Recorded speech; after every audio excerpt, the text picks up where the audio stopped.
I don't know whether you can see actually, Lee, up in the. I don't know whether you have the participants up, but you can actually see people as they come in, and we've Right. got about. Not sure whether I've got that. No, that's okay. Um, as people are coming in, hello, welcome. It's back to Ben's Book Club, which is part of the Libby app and libraries all across Australia and New Zealand, and we somehow make it over to California some days and the UK. I'm sure my friend Ian's in here. Ian, the king of the Facebook group. See, there he is, right there, in the top of the He's chat. from Hull. He's from Hull. He's from Hull, yeah. But yeah, normally what we do to start, for those of you who are new to Ben's Book Club, is we'll just type in hi, hello in the chat and just sort of where we're from. Lee, can you see the chat at all? I Okay, if can't. you I can can't, no, see that's all them right. popping up. I can see them popping up as they're logging Yeah. on. So from Sam to everyone, hi from Adelaide. I can see that, but then I can't see it. Okay, well that's Do you want? okay. Maybe I haven't got my screen. I can read them to you, Lee. It's okay. I just thought you'd like to Okay. see because there's people from all across Australia. We've got Tasmania, Gold Coast, Ballina, Coffs. I'm coming down to Coffs in a couple of weeks for a holiday. Yes, they're all logging Townsville. on now. I can Yeah, see. yeah. Yeah, Brunswick heads. Yep, there you go. Lots of people Wow, from everywhere. it's amazing. Rulebach. I know it's cool. Hey, it's so much fun to see where Yes. everyone's from. Yeah, Um, absolutely. Fingal Bay. Yes, well, that's in Port Stephens. There you go. There was a lot of people as we were talking about your book, Lee, who loved especially all the different locations. Like it was such a fun. Have you ever? I mean, we'll get into questions proper in a second, but have you ever read a book that's in a setting that you are so familiar with, and then you just feel like really embedded in the world? Hey, are there any books I, like that for you? I did. Was it Murder in the Library? It's Solari Gentile. Oh Yeah, yeah, yeah. Boston. She set that in Boston, and my son lived in Boston for a while, and so I was backwards and forwards. He's still in America. He's been there for 10 years, but 3 of those years were in Boston, and I loved reading about yeah. that because I'd been in that Boston library, and I'd been around all the sites in Boston, and it was just I loved it. That's fun. Yeah, yeah. Um, there's in that new Trent Dalton book, um, Lola in the Mirror. There's a scene in the Mm. Brisbane's Public Square Library, and I often do Oh, interviews in the library there. And it was so much fun to read about the librarians and stuff there. I just felt really seen. yes. Yeah, yeah, Um, yeah. we'll kick in though. I'd love to introduce Lee. Thank you for attending Ben's Book Club. We appreciate everyone being here. I'm just going to very quickly pop into the chat so everyone who isn't a part of the Ben's Book Club Facebook group can join in. It's a free group. We run a new one every month, and it's really cool to spotlight Australian authors and get to know these authors in while you're in your pajamas having some wine or something. I'm not sure what everyone else is doing, but no one else is on camera. But Lee, let me introduce Lee. Lee is the author of four crime novels with romantic elements, which I find is a really fun way of describing what you do, Lee. Published with Allen and Unwin. Her best-selling Snowy Mountain series, Charlotte Pass, Crackenback, and Dead Horse Gap, were published in 2020, 2021, and then 2022. So you just shot out of the gate and just had these just but you did also write six romantic suspense novels, which were published with Harlequin, Australia's Escape Publishing. So you've been in this game for a while. So I'm really I've excited been to chat with around you. for a while. Um, I have. I was first published in 2012, and I did write six romantic suspense novels. And yeah, but I just found that as I went on and I wrote longer, Hmm. because when I first started, thing that I had trouble with, I didn't trust myself to write a book 80,000 words to 100,000 words. I didn't Yeah. know whether I could sustain the tension and that long. Yep. So when I started, I think my first novel was 65,000, and that I think 68 was the next one, and I got up to about 72. The fourth one was Hmm. 72,000. The plots were becoming more intricate, Yep. and the romance was taking a second seat.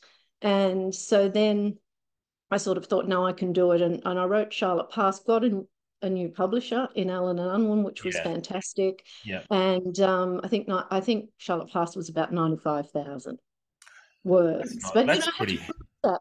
Had to prove that to myself that I could Yeah, do that you that. could sustain Yeah. that. Yeah. Mm, mm. And with those, with those projects, when you say you had 65 and you had 68 and 72, how meticulous are you with, planning out exactly how those words will go?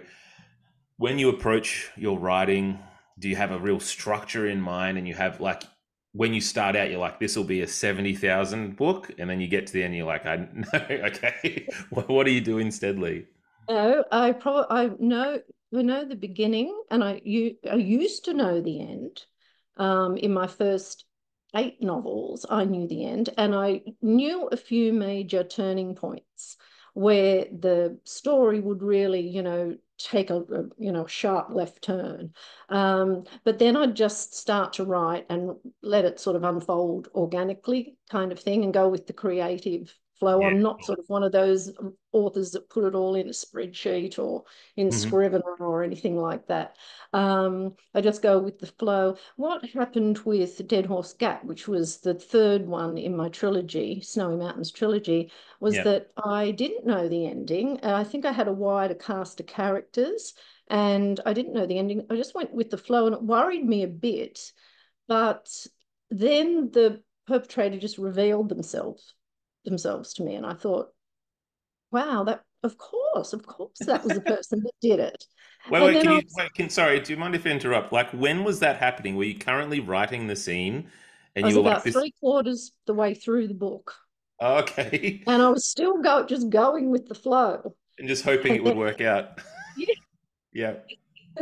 and sort of that worried me. And then I was up at the Mount Beauty Writers Festival because Hmm. they love the book up there, around Falls Creek and those places, Mm. Mount Buller and that up in the mountains. And so I'm going down there again this year. Oh, you And lucky duck. I actually have a question about Mount Beauty, but we'll keep going.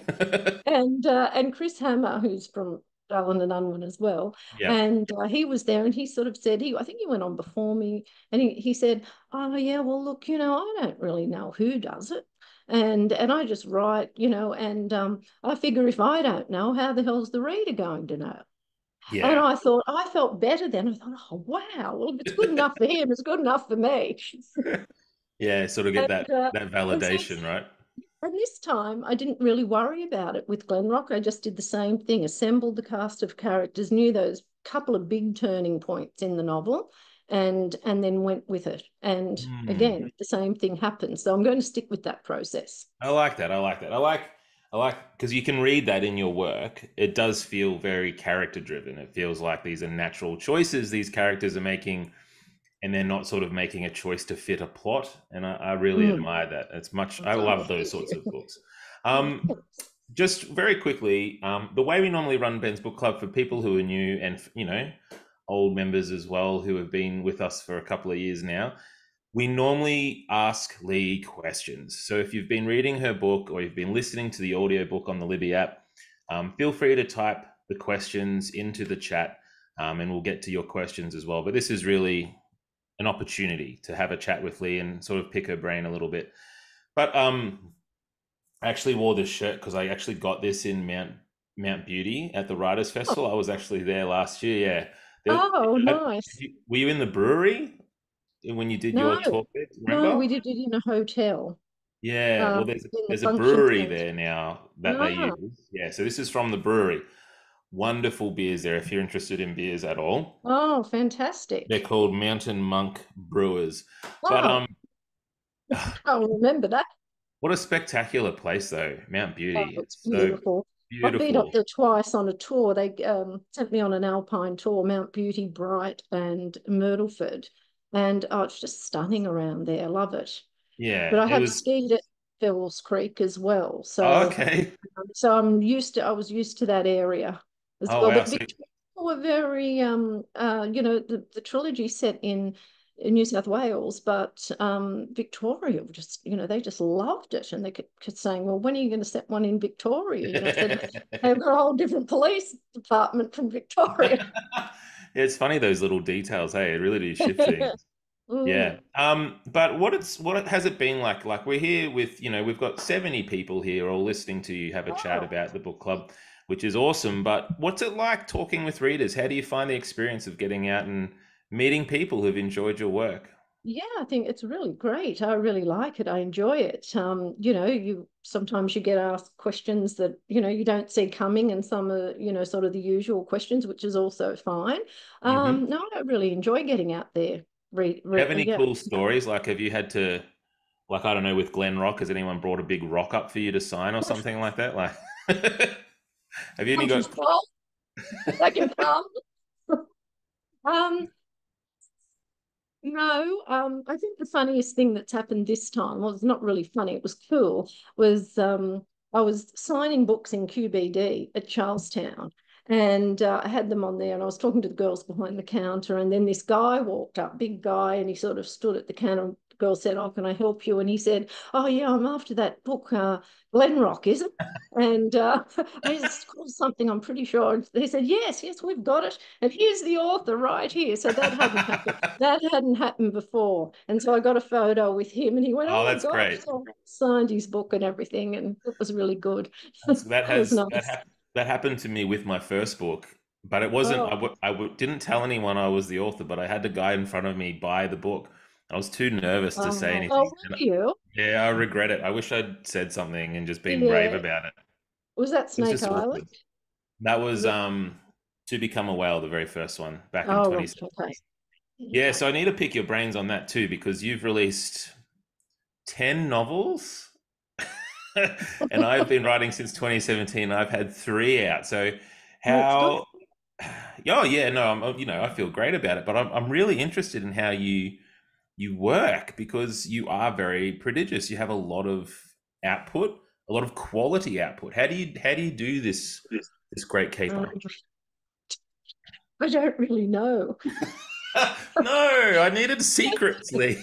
It just comes naturally. I'm just trying to think. I do draw on, what they say, write what you know. So the fact that this one has sort of involves sort of corruption in high places. Oh, okay. I have done a lot of work in legal offices over the years. Hmm. And when I lived in Sydney, I did work for a firm down there that did um, act for a lot of Sydney's underworld, if Oh, I can put right. it that way. And so sort of, not that I knew too much about it, but I have spoken to certain people, and they were clients of the, because they need representation too. Hmm. And it was that sort of firm. So also, I did a lot of work in legal offices when I was young, but very left brain jobs. But I have Yeah. drawn on those left brain jobs. I was a TAFE teacher. I was a corporate trainer. I used to Hmm. teach people how to wear software, how to use software, application Yeah. programs, and all of that kind of thing. I'm old enough to, I taught people how to use MS-DOS commands. That's I remember MS-DOS. I remember. I'm not. Yeah, Yeah. and so I have drawn on all of those life experiences, Mm. because my first three romance novels, which are an InSafe series, is about a fictional legal firm set in Sydney. Yeah. Uh, Okay. yeah, so this is the fourth novel that I've had a bit of legal work in. The other, Dangerous Arrangement, which was my fourth novel, was set on the Amalfi Coast, and I'd just been to Italy and been there. And so I'm always taken by location and start with location, Mm. always. And I was in Boston, and I read, it would have been back in 2014, about ransomware. And I thought, okay, I'm going to write an Australian character who's working over in Italy, and whatever business he's got, because I didn't know at the time, is going to get Yeah. shut down with ransomware. So that sort of brought in a bit of my computing knowledge that I had. Mm. And so I do listen to the news and think about things that might make a good story. But with the four books that I've written for Allen and Unwin, they all began with location. If I get a good location, then I know I can go from there. Yeah, and I think the feedback that we've had in the Facebook group and in the chat even now, Catherine has said Glenrock, a great book. I liked all the mural art references in Newcastle, a city renowned for its mural art. And there's a few people from Newcastle. There's a few people talking about made me homesick for Newcastle. Fiona has said as well. So, how important is location to you? And I guess, how did you settle upon this location for this book and then springboarding it into an actual story? How did that go? Yeah. Look, I'd done it with the three snowy books. You Yeah. know, the first one, Charlotte Pass, was it's only a small village of 600 people, totally snowed in. And I'd written that book, and then I'd written Crackenback, which is set in Thredbo, and then Dead Horse Gap, which is set in Cancoban. So what I did with those was bring in, if I can explain it this Yeah. way, Yep. um, the old chairlift that went in the 1960s between Charlotte Pass and Thredbo. When I had the location, when I learnt about that white elephant, this massive piece of infrastructure on the roof of Australia, that was a white elephant. I thought, that's it. I can write a cold case about some thing that happened during this 1964-65 terrible blizzard that they had, and how they had to disassemble that chairlift.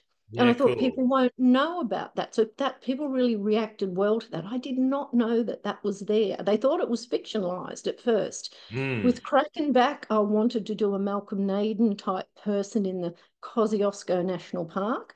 And so I sort of had these people in a lodge together, and a little child, and this guy was sort of, hiding out and moving from place to place, like loosely based on Malcolm Naden. And with Dead Horse Gap, I wanted to put the alpine huts in. So I brought in the cattleman that used to take, man from Snowy River type Yeah, thing. sure. But Yep. also Cancoban is the town that housed all the Snowy Hydro workers, the original, Snowy Yep. Hydro. So that lets me, once I get that location, I can bring everything in. So the same thing happened with Newcastle. I thought, I want to write a book in Newcastle. It's a bigger city, Mm. second biggest city in New South Wales, and the second oldest city in Australia after Sydney. And I thought, I have to work out what parts of that I want to use, because I Hmm. can't use the whole place like I did with the smaller villages. Yeah, 'cause So I yes. had to think, what did I want to bring out? And I wanted to bring out the old. I wanted to capture the old Newcastle and the new Newcastle. So the historic hill area. So people who are familiar with that will know that area, with the cathedral crowning the city in the European tradition, which is the only city in Australia that is built that way. Yeah, okay. Um, the harbour, the deep water harbour with the bulk carriers coming in, and literally on one side of the harbour when I was young, that was on the other side of the tracks. And so once they got rid of the BHP 25 years ago, um, all the young people came in and started buying up those inner city suburbs, Hmm. and tidying up houses. It went through a gentrification. So I wanted to highlight that area, which where the old state dockyard was, and the grain silos, Okay. and all of that Newcastle sort of history. And then with the new, which is sort of that Anzac walk that's on the cover of the book, Yeah. down the coastline, and the historic hill, but also the $1 million apartments that are now built along where the old wharf used to be, and now they're just luxury apartment blocks. Yeah. And we now have a trendy light rail, and the heavy rail's gone. So it really has changed over the last 25 years. Yeah. And I thought it would be good to try to capture that. And then when I remembered Glenrock, because I had been there during a year 12 excursion, I've been Mhm. there, taken my kids to school camp there. And when I remembered, if you like, Glenrock, I thought, I've got it, because that's where I can kill off this judge, and there's such thick bushland, there's Mm. water, there's a scout camp, which was fantastic for homicide to set up their command center. So I Mm. knew I had the location again, and then I was off and running. Yeah. Yeah. So Yeah, that's right. that's how I work. I've got to have the location or I can't get going. It's really interesting though, because you mentioned there that you were like, aha, I found the place I can murder the judge. So you kind of have a bit of an idea about the type of book or story you want to set, but then you're sort of searching for the perfect place to put it. Because I thought it was really interesting how you pivoted a bit away from those romantic novels, romantic suspense, and now you're sort of more crimey, romantic sort of novels. So it's really interesting to me that that cut and that, or not a cut, but that every story you tell has its own unique flavor, I guess. And so, how did you decide that Glenrock was the killing place and not the super romantic place? I guess is what I'm Oh, asking. right. Okay. Yeah, look, I wanted to bring in some of Glenrock's history. And so I thought that would be easier to be told through the police procedural part of it. Because Glenrock's Mm. not really, well, I wouldn't call it a romantic place. It's beautiful, but it has, an amazing history in itself. There's Mary Bryant was said to have beached there Oh. when she escaped from Sydney's penal colony and stole the governor's boat with a husband and children and a group of other people. And they were going to row up the east coast of Australia back to Timor. And in their journals, because she made it back to Timor, a few of them Mm. died on the way, but she made it back. And it says that sort of they know from their positioning at the time that they stopped by a freshwater lagoon and there was good burning coal.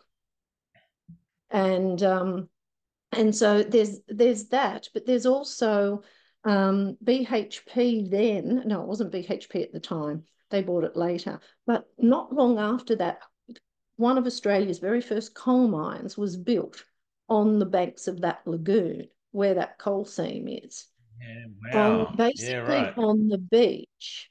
And it was the first coal mine in Newcastle. It was built to provide coal for a copper smelter. And then the copper smelter went bust.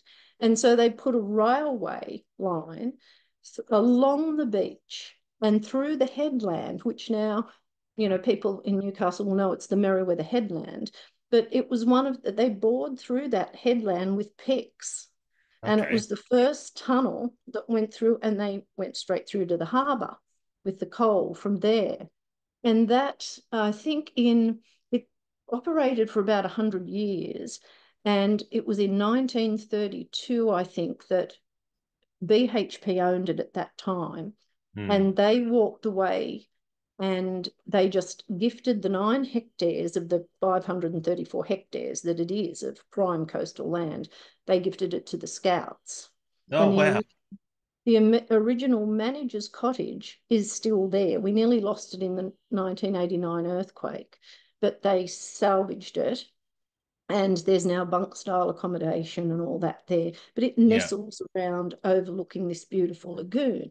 But it's 534 hectares of bushland where there's a creek that's sort of storm runoff from the hill, cascades, rainforest, mountain biking, hiking trails. And That's then in cool. 1941 or in the early 40s, the army took over, Wow. took too fast, the scout camp. And so there's Yeah. gunners bunkers all along the ridge. So I thought, okay, that's going to be, as far as hiding evidence, Mm. this is going to be a real, massive job to sort of, set up an exclusion zone. But Mm. also homicide can come in and use that scout camp Yeah, that's and cool. I love to set up their it's command it almost center. sounded like you had a whole novel there, like a history sort of setting and novel. Like there's like I think you just described 4 or 5 books, all these different things going on there. Someone's written a book about Mary, right? I think it might have been Meg Keneally, I think. Yeah, right. Um, but yeah, that's and so the romance part of it just had to take place elsewhere. So, there's a Yeah. scene in a coffee shop and in a car and that kind of thing, and in a house.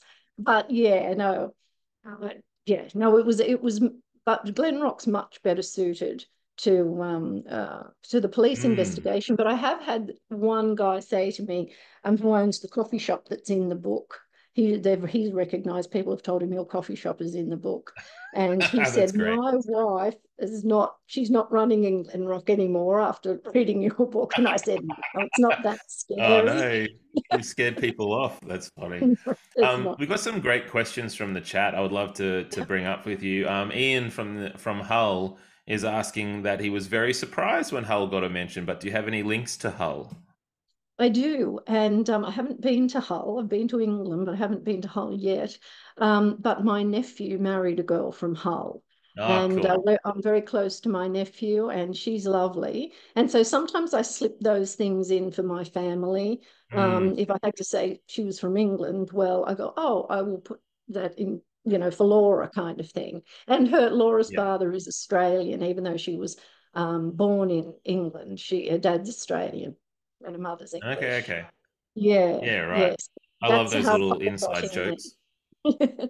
Yeah, yeah, yeah. Barbara has said that she loved all the descriptive details of all the changes in Newcastle, which you were just describing a few of the different things that have changed.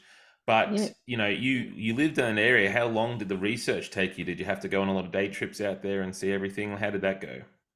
Yes, look, as far as, around Newcastle, I've lived here all my life except that time in Sydney in my 20s. So that's sort of just, I know that by the back of my hand. Yeah. But as far as Glenrock went, I did go down there a lot, because it had been enhanced by it's a state conservation area now. It was bushland when I was growing up.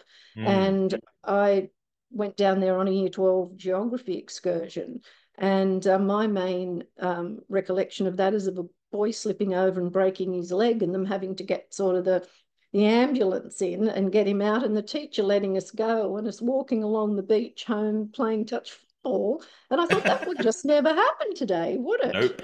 That would not happen today. But No I, way. I, I did go down there, and I arranged to meet a fellow, Barry, who had been in the Scouts for 52 years. And he came along, I invited him along to my launch, and he came along. But he gave me a lot of insight into where the gunners' bunkers were. I don't go up sort of in that area because there's, snakes up there, and Mm. just a whole lot of what he actually said to me. Look, if I was going to do someone in down here, this is where I'd do it. And so He'd been thinking about it clearly. had actually a funny morning walking up and down the trails, and and I worked out which copse of trees it would be good to, he could hide behind and all of that. So yes, I did go down there again Just many writing. times, many times. I'm sure your search engine history will be flagged by the AFP and things like that. Um, Gordana has asked, enjoyed the book, but she's wondering how long did it take you to actually write from, I guess, inception and idea to finished copy out on the shelves? How long did it? I guess actually typing the end for the first time, maybe. How Um, long did that take? yeah, I'm just trying to think. I think probably 18 months for this one. I didn't have a release last year, because I was concentrating on Glenrock, so it took a bit of extra time. Hmm. But I don't know about you, Ben, but I have the sort of process that I think about the book for 6 months. Like Hmm. it's there, it's in my head, it's percolating away. I'm drawing up the characters. I think, okay, there's the detective. I have to really work on him and work out what his backstory is. And I had to get my detective from the three Snowy books out of my head to write another detective. And that took me a long time, because I actually when I was typing, wrote Ryder said a few times. And he's Wow, yeah, so you're so ingrained the with first, yeah, it was so in my head, and I had to make him different it. to Mm. my other detective. So it did take me longer, about 18 months. But having said that, once I start to write, I usually knock it over in about 3 months, as far as starting to type and the end of the first draft, because I've just got it Wow. so much in my head like a movie. Yeah, I'm not you I'm sort not of lock someone who in. writes every day. I don't write when I'm not writing, if you know what I mean, when I'm on a break, a bit of a Yeah, break. okay. Very Yeah, interesting. Yeah, so 3 months you just like it's all there. It's just like you're revving your engine, you're ready to go, and then you just run the race and you just yeah, go. yeah, That's really yeah, cool. yeah. That's Um, what I do. we've got a lot of questions about Callan and Angela Okay. returning. Yeah, so I actually was reading a few reviews of Glenrock, and everyone unanimous. It seemed almost unanimous. I really wanted the characters from the previous books to come back, but I really ended up loving Callan and Angela. So I guess a question is, have you?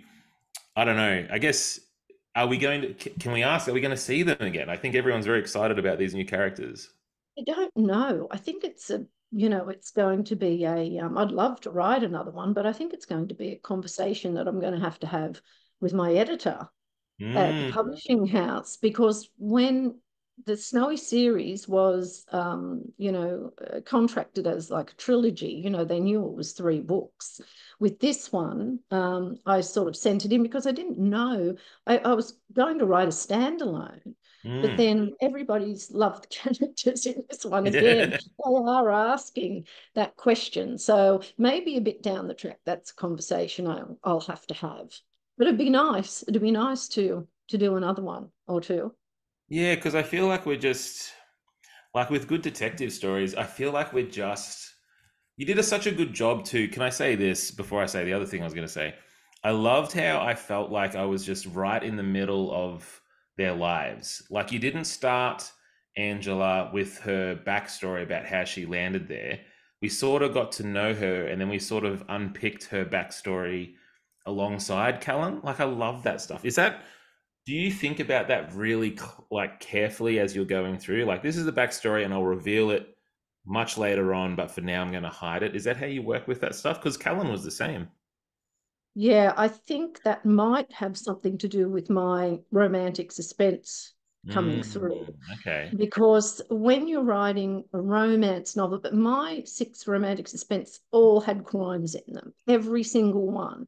But it was more 50% crime, 50% romance. So the romance was, just as strong a plot line as Yeah. the crime. Whereas this, it takes, the back seat. But I think that's where that's coming out, because when you're writing romance and it's all about the emotions between these two people, you Yeah. don't have a massive plot. um, I think you've got to learn how to delay that, just Mm, bring in that backstory. It's sort of like just a bit of craft, I guess, or yeah. something that you just learn to do. Yeah. And so I think that's where that comes from, and I just tend to weave it through the detective story. Mm. Um, I have to ask you this, Lee. I'm sorry. Kathy's actually asked this twice, so she's really excited to get the answer to this question. But Kathy has asked, you have 4 crime novels, and I think you might have a fan here because she says, what are the other 6 romance novels? I think she maybe wants to go into your back catalogue. But can you just Yeah, describe those 6 novels to us really quickly? yeah. The first 3 are a legal series set in Sydney. It's a fictional legal office. And I called it my In Safe series. So it's In Safe Arms, In Safe No, in safe hands, in safe arms, and in safe keeping. It's time ago now. Just giving your readers a bit of a heads up. They're a lot more raunchy than these books. So I see. when I I say see. raunchy, it's not like 50 Shades stuff. It's a romance between a Yeah. man and a woman, but there's more romance and that in it. So if you like something that's a bit racy, go Yeah. for it. Yeah. If you Yeah. don't like that, well, stick with my crime. That might be why Kathy was asking. Yeah, well, a lot of people, it's huge, the romance. Hmm. Yeah, but romance genre. A Dangerous Arrangement was the one I mentioned, was set on the Amalfi Coast. And then for any rural people that love small town um, romantic suspense, I have one that was published with Harlequin Mirror, and it's called A Daughter's Choice. And it's in a fictional Australian town. And then there's another one called Shadows of the Heart, and it's also set in a fictional Australian town. So there's 2 rurals in there. and in that six. So yes, I've sort of got a few covered. Yeah, yeah, you do. Well, there you go, Kathy. You've got some back catalogue to get into, I think. Um, there's some other great questions which we'll get into in just a second, but I was really wondering to go back a bit, if you don't mind, Lee. I'm wondering what drew you to writing in the first place. It's obviously a big passion of yours. I'm wondering, what's motivating you to continue with this crazy craft?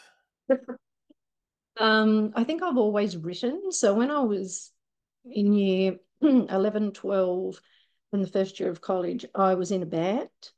And so I wrote some really bad songs for this band. They were Hmm. awful. But we used to play around Newcastle, sort of in this sort of semi-professional thing. And we actually, here's a little something a bit out of left field.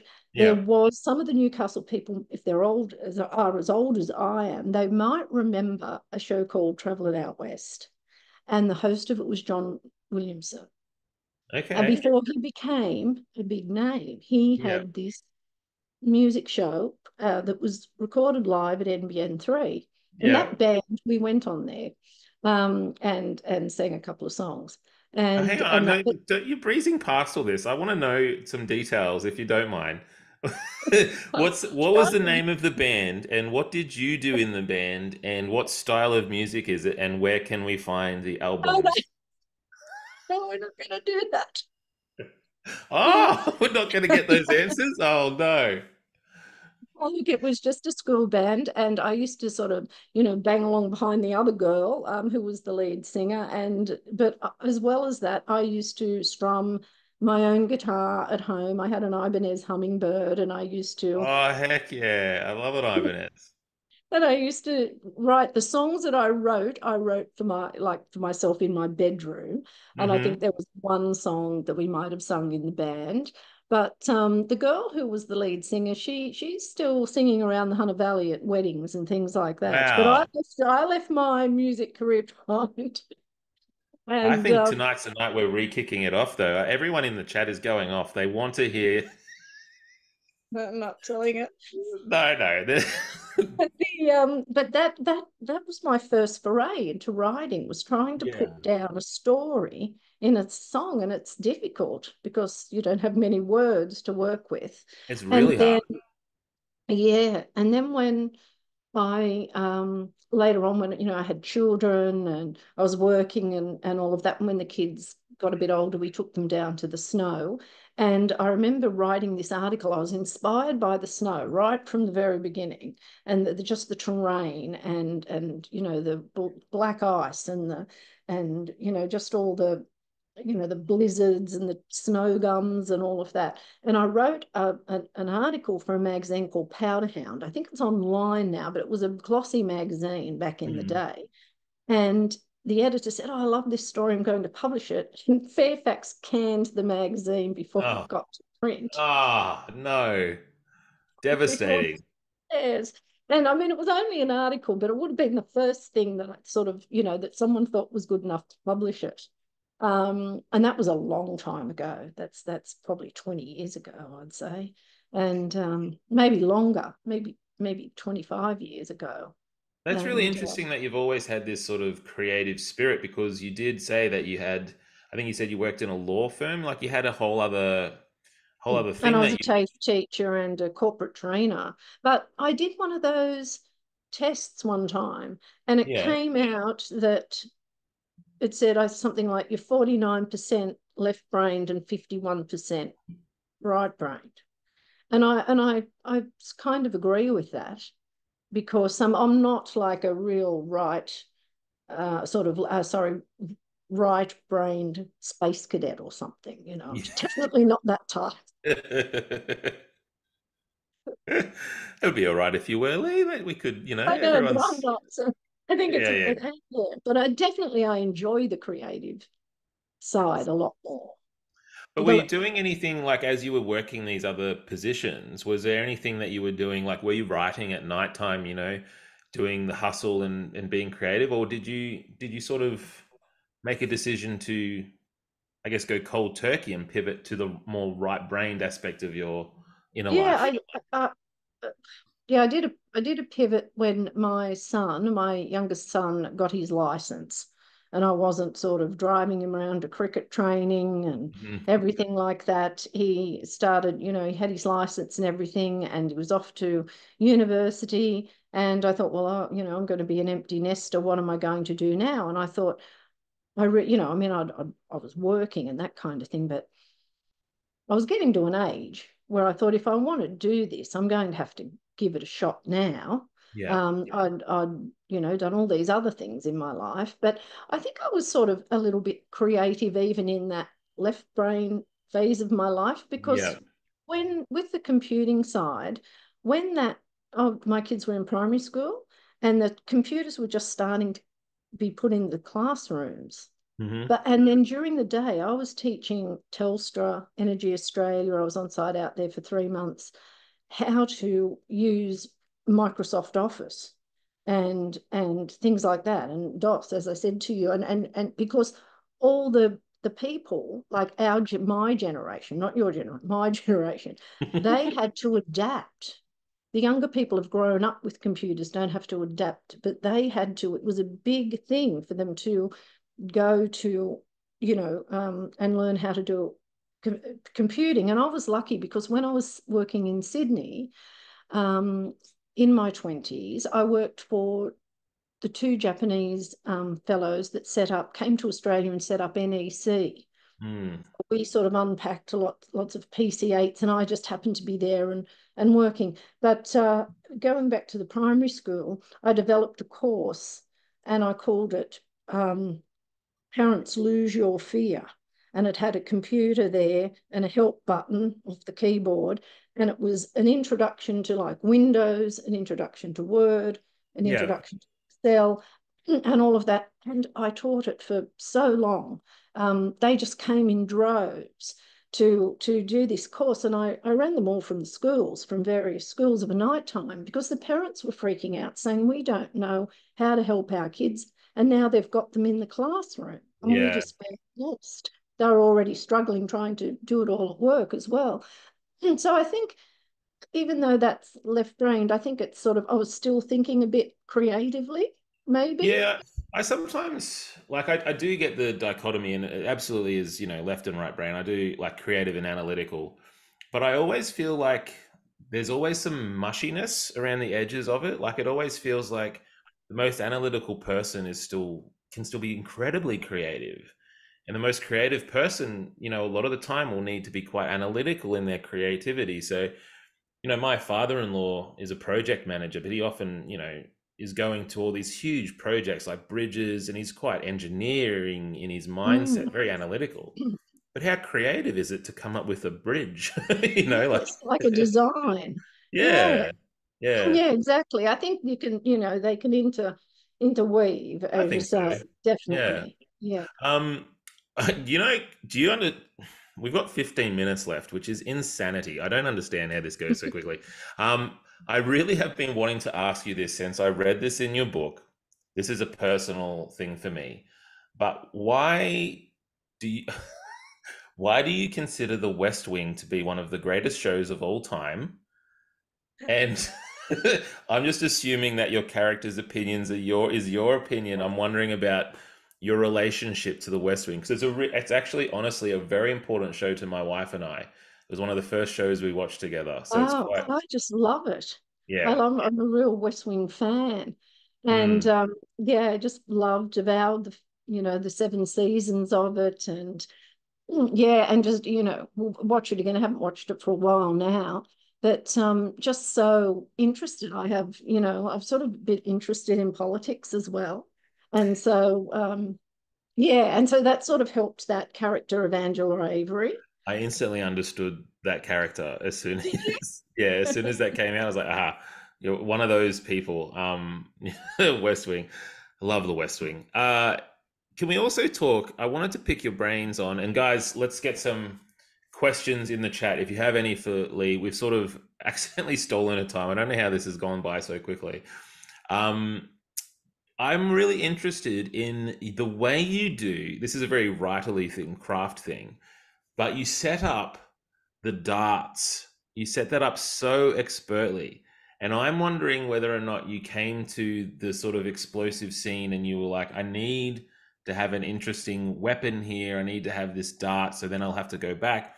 Or is it more intuitive for you, like you were talking about, where you sort of just see what happens and Angela just happened to be this dart player and then aha, I've got this weapon. How does that work in your craft? Well, no, what happened with that one was I wasn't sure what she was going to sort of get him with, but one of my writing groups meets over in the bottom room of a bowling club. And we usually sometimes have dinner there before we go down and have our meeting. Yeah. And I was there and they play darts on the Wednesday night when we're there. And I've seen so many people like almost walk in front of the dartboard and people going, you know, they're playing darts. And so I Mm. just thought, oh, that's interesting. And I'd never thought about using a dart as a weapon or and I thought it was quite, you know, feasible that, you know, somebody who'd sold Angela the house and left the dartboard behind and that kind of thing. And also her, you know, sort of trying to getting that anger out and sort of throwing the darts at the Yeah. dartboard. That would work. But that just came to me just by sort of noticing my surroundings, I think. Yeah, right. And then obviously, yeah, when you, I guess the dart is doing a lot of, well, for you, a lot of character development as well, like you were just Yeah, describing, right? Like yeah, absolutely. it's fun how those things can sometimes fall into position in the book. And you're like, that's perfect for that character, you know? Um, Narelle says in the chat, I thought all siblings knew that darts are weapons. You saw that? I saw that one. Yep. Yeah. We don't need to talk about dart related incidents, I think, unless anyone's got some great stories. You're very welcome in the chat to put some interesting, maybe there was some trauma inflicted by Lee in reading those scenes with the dart. I'd love to get your idea, and we've talked about romance and we've talked about crime. Can I ask, do you think that in order to have a successful crime book, you do need to have some romance in there, or at least some sort of, I guess, I guess a type of love, like a type of relationship thing that's going on behind the crime element? Because to me, a I, lot of my, no, go on.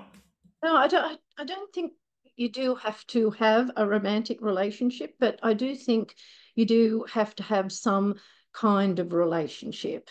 And that can be family. A lot of the time, you know, or a good best friend or a workmate or something like that, someone that you really care about. Because I think when you really care about someone, then the stakes are higher, aren't they? Yeah. Than if you're not connected. But I always think family is a good one to use. And in this one, I actually surprised myself by how much family I put into it. Judge Hmm. Tempest's family. Um, and we often make our decisions for what's best for our families, don't we? You know, like Yeah. do we what school do we send our children to? Do we move for a better job? You know, move to another house where we've got more room? What's best for the family? Yeah. And he sort of made that decision Yeah. with respect to his wife, who had worked up, you know, a practice. And then Callan had also made, you know, decisions about what was best for his family as well. Yeah. He had, you know, he's got a very strong moral compass. Hmm. And I deliberately wrote him that way because I didn't want to go down that stereotypical hard drinking, smoking, loner, down and out detective like a Rebus or a, you know, um, Yeah. Harry Bosch, even though I love, you know, I love Harry Bosch. Yeah. Yeah. Yeah.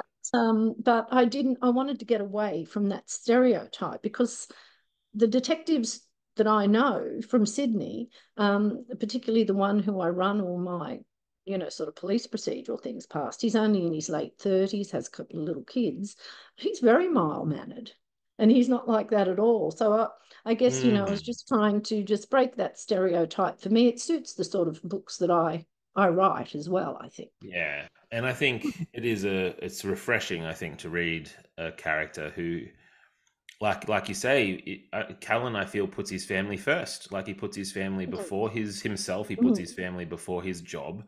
Um, and learning more about Tempest too, and learning about him through his family, I thought Mhm. that made their loss more significant too. Like you felt the impact of that man in his Yeah. legacy, Yes. which I really appreciated. Oh, Tracy has asked, what was the inspiration for Callan's wife having the stroke? Is there anything that you drew from in real life with that? Because it is, again, a really interesting part of your novel that you touch on with that. yeah, look, I have heard of there's a writer who I'm friends with on Facebook, and she has had a stroke and is in a chair, completely bedridden, but she has written a beautiful novel. And so there's someone, a writer friend, but also um, my husband's nephew was in hospital for something or other, and a 9-year-old boy was next to him in the ward, and he had had a stroke at 9. Oh, And I wow. didn't even know that people could have strokes that young.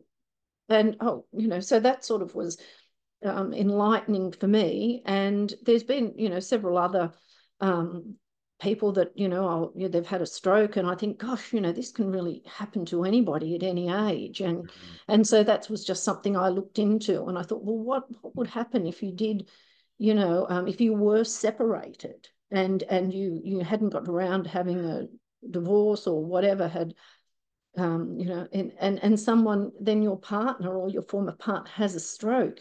Some people would say, well, I'm not involved with them anymore and walk away or whatever. But if you share a son and you've still had a good relationship, it's hard to navigate that. So Yeah. it's just putting problems there that people have to overcome and giving them a set of options. And they might choose that option, might be the wrong one. And then they get themselves in more of a mess. What can I do now? Make another decision. There's another set of options. That's how I Yeah. sort of think Yeah. about it. Yeah, I love the complexity of it though, it's not I love that you didn't make it easy. I think sometimes with crime writing, it can just be good guy, bad guy, good person, bad person, and it can be a bit easy for the reader and it's not very complicated.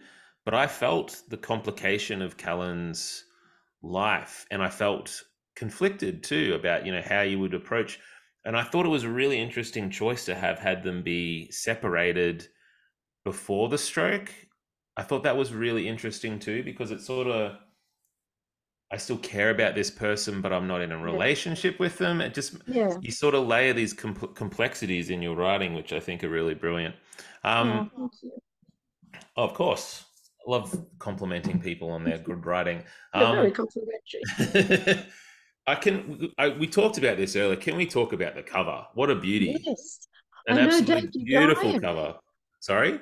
David Diam, he's a Newcastle photographer, but he's also a Newcastle chiropractor. You can see his name on the back of the book. He Oh, just he just down put up here. there. Yep. Yes, Yep. yes.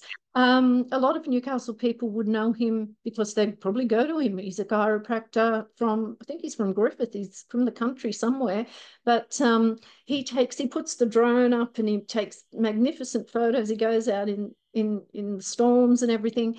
And I was hoping that Alan and Unwin might have asked me what I would like on the cover. They Yep. didn't. And I was going to say the Anzac Memorial Walk and the stretch of coastline between Bar Beach and Merewether and then around to Burwood, which is Glenrock. And but they didn't ask me. And yet when they sent, all of a sudden I got, here's the cover. We hope you love it. And I opened it up and there's the Anzac Bridge, an exact stretch of coastline. And I couldn't have described it better, but I've followed David um, on Facebook for about 4 years. And Wow. I looked at it and I thought, that's a David Diam Yeah. photo. And they Yeah. did, they licensed it for the cover and for the banner. I don't know whether you can see the banner I'm from. jealous of your banner. I love your banner. It is. It's pretty brilliant. It's beautiful. Yeah, It's I was very just evocative. absolutely blown away by it. And David came along to my launch, and I share some of his. He just took a great one of the full moon and the Anzac Memorial Walk, which is sort of, it's got this sort of, I don't know whether you can see it, but it's got this sort of DNA sort of bottom to it. It's almost like when you're looking up at it, maybe you can't see it on Not the on the, cover. yeah, I don't know. I might Oh have no, it. you can't see that. When you're underneath it and you look Yeah. up, it's got the sort of DNA strands. It's like, Interesting. it's like there's steel in our DNA, that kind of thing. I That's think that's what it cool. is. I'm not sure that that's right, but that's what I've always taken it to look like. Yeah, right. On that day, when you got that cover, did you sort of just retire for the day? You're like, all right, well, the day's not getting better. Yeah, I'm just that's gonna. oh, it was just beautiful. I was sending it around, to the family and everything, saying, "Look at this," and that. So David came along. We got a photo together, and it's great to have all that sort of kept local as well. It's nice. It is really beautiful. It is. It's a striking cover, and I hope. And I think the reaction to it has been really great. I think that it will, because a cover does a lot, right? Like this has to pop Oh off the shelf a yes, little bit. yeah. Do you know that I nearly called the book The Precedent? Really? Yes. My working title was Glenrock, and I actually submitted it to Allen and Unwin. I changed it to The Precedent because for those That's who've read the book, there yeah, there is a precedent involved, yeah. and That's a good and title. and it was contracted as the precedent. And then I was over with my son, and we were walking along the beach one morning early, and I said to him, do you like the precedent? Because the working title was Glenrock, and he said, oh, I think you should call it Glenrock. I like Glenrock, and he said because to him, precedent for John Grissom type, Yeah. readers, that would be fine. But he said, for me, it'd sound too dry. And also my first three novels were Charlotte Pass, Crackenback, Dead Horse Gap, all places. Yeah. And then Glenrock is a place. And I went, oh my God, I think I've made a mistake. So I emailed Annette Yeah. and said, I really think this needs to be called Glenrock. I've gone cold on the title and all of that. And I didn't hear from her for a week.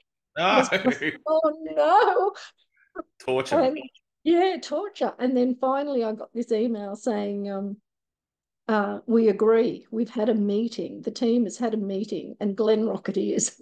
Yay. Oh, that's great. I think But yeah, it's interestingly, like we were talking earlier, you're so rooted in place and setting. It feels really good that you called it after the setting, right? Like yes, that feels yes. particularly your brand and who you are. Um, just a last question, really quickly, because we do. I mean, we're out of time. I can't believe that it went so by so quickly. But Uh, what's next for you? What's in next in the works? Oh, look, I've got an idea, and I've written a little children's book too that I'm going to try to Oh, get published. So I'm doing a little bit of work on that at the moment, but I've got a story percolating there as well, another crime novel, yeah, but you're not at the and start of the racing line yet. Yes. yeah, no, I haven't even. I've just started to think about characters and I've got the location, but just starting to think about characters and that now. But I'm just spending a bit of time. I've been doing all the promotion and that for Glenrock, so it's been nice to just concentrate on this children's story as well. Yeah, nice. All right. Mm. That's great. If you're interested in some good characters, there's Callan and Angela are both really good characters. If you need some for your new book, just a bit of a. I'm doing that for I'll the. ask. I'll ask. Oh, nudge, nudge. Lee, it was so much fun to talk with you. I had a really like a great time Oh, having a chat oh, with you. yeah, it's Um, been fun. appreciate your time though, and appreciate you're on your tour and things like that. So, yeah, really appreciate you being here, and appreciate your work too. Yeah, love this book. I'd love to have you back when the next thing comes out for you. Definitely. You can put it in the diary. Yeah, cool. I will. Thank I you, will. Dan. Thank you um, so much. Thank you. Just so everyone knows too, and I might even pop it in the chat again. We've got our Ben's Book Club Facebook group if you want to get on there, sign up. But we announce our authors every month. Ian in the chat actually is running it more than I am nowadays. But yeah, so it's it's a really positive place where we chat about books. But next month's book, if you want a head start, everybody, we are reading this one.